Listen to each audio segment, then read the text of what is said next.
चला कधी नव्हे ती मस्त आपल्याकडे थंडी पडली. चला मी ठरवलं आता मस्त आपण चहाचा इथं मसाला बनवूया कडक असा.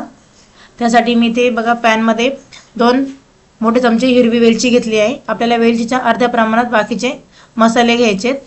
त्यासाठी मी ते 1 चमचा आपण लवंग पण घेतली आणि 1 चमची आपल्याला काळी मिरी घालायची. आणि नंतर त्याच्यानंतर आपल्याला इथे मी दालचिनीचे तुकडे बारीक करून घेतलेले. 1 चमचा इथे आपल्याला दालचिनी पण घालायची. आपल्याला गॅसची फ्लेम बंद ठेवायची. सगळे मसाले घातल्यानंतर आपल्या इथे गॅस चालू करायचा आहे. इथे मी मसाले वेलची घेतली आहे. आता मसाले वेलची आपल्याला अशी न वापरता ही फोडून घ्यायची आणि त्याच्यामध्ये जे बारीक बारीक दाणे आहेत ना ते वापरायचे आपल्याला इथे.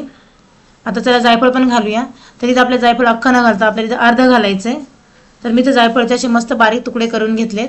आता मी ते 1 चमचाभर जायफळ घालते, म्हणजे अर्ध जायफळ आपल्याला इथे वापरायचं आहे.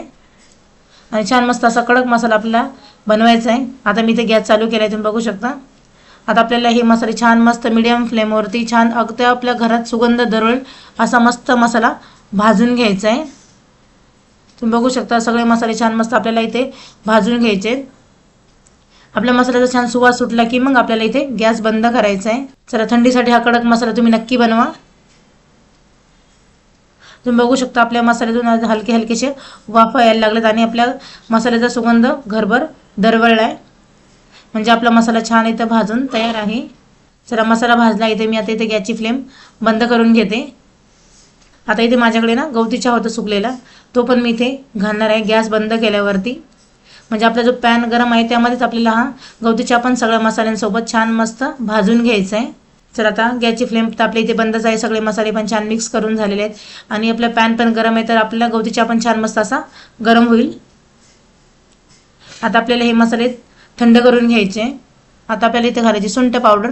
तुमच्याकडे सुंठ पावडर असेल तर ती वापरा, नसेल तर अख्खी सुंठ असेल तर त्याचे बारीक तुकडे करून इथे वापरा. इथे मी 3 मोठे चमचे सुंठ पावडर वापरली.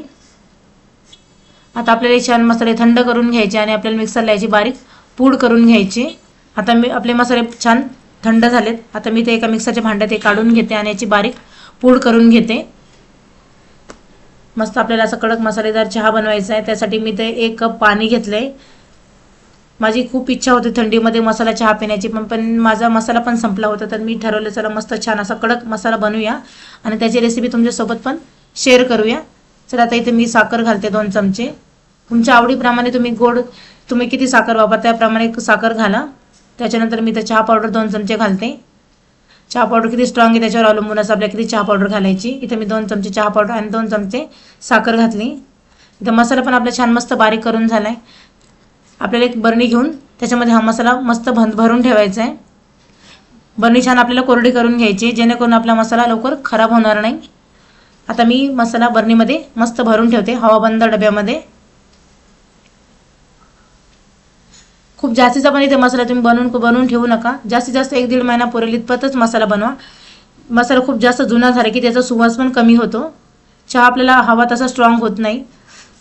आता इथे आपल्या चहाला पण मस्त अशी दणकून उकळी आलेली आहे. आता इथे घालते मी 1 कप दूध आणि दूध घालून पण आपल्याला छान मस्त असा चहा उकळून घ्यायचा आहे जेणेकरून आपल्या चहाची चव मस्त अशी छान लागेल. आता आपल्या चहाला पण दूध टाकल्यावर पण मस्त अशी उकळी आलेली आहे. आता आपल्याला इथे घालायचा चहाचा मसाला जो आपण बनवलाय. चला आता मी हा मसाला घेतलाय अर्ध्या चमच्याला थोडासा कमी घेतलाय. तुम्ही हा मसाला घरी नक्की करून बघा. जो विकत मसाला आणतो त्याच्यापेक्षा ह्या मसाल्याचा चहा अगदी छान मस्त होतो, कडक असा मसालेदार चहा. पण आपला मसाला घालून आपल्याला 1 मिनिटभर मस्त उकळून घ्यायचा आहे. तुम्ही बघू शकता मस्त असा आपला मसालेदार आहे चहा बनवून तयार आहे. आता आपल्याला 1 मिनिटभर चहा मस्त उकळून घ्यायचा. बघा आता ज्या क्षणाची मी आतुरतेने वाट बघत होते तो क्षण आलेला आहे. मस्त आपला चहा इथे कडक मसालेदार बनवून तयार आहे. तुम्ही पण नक्की चहा प्यायला या आणि सबस्क्राईब करायला विसरू नका. पुन्हा व्हिडिओ अशाच एखाद्या छानशा रेसिपी सोबत. तोपर्यंत धन्यवाद.